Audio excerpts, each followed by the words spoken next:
નમસ્કાર, આપ જોઈ રહ્યા છો સ્પાર્ક ટુડે ન્યૂઝ। વાપીમાં રામનવમીના પર્વ નિમિત્તે શહેરના મુખ્ય માર્ગો કેસરિયા ધજા પતાકાથી શોભી ઉઠ્યા હતા। શહેરીજનોએ ઉત્સાહભેર રામલલ્લાની શોભાયાત્રામાં જોડાઈ જય શ્રી રામના ગગનભેદી નારા લગાવ્યા હતા। વાપીમાં સમસ્ત હિન્દુ સંગઠન દ્વારા આયોજિત ભગવાન શ્રીરામની શોભાયાત્રાએ શહેરભરમાં આકર્ષણ ઊભું કર્યું હતું।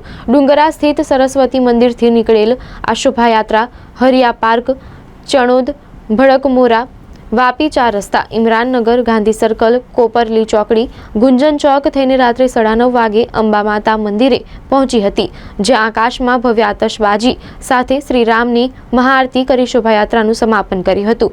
શોભાયાત્રા દરમિયાન કોઈ અનિચ્છનીય ઘટના ન બને તે માટે પોલીસ જવાનો બપોરથી રાત્રિના 10 વાગ્યા સુધી ખડે પગે રહ્યા હતા। શોભાયાત્રા દરમિયાન કોઈ જ અનિચ્છનીય ઘટના ન બનતા વહીવટી તંત્ર, પોલીસ પ્રશાસને રાહતનો શ્વાસ લીધો હતો।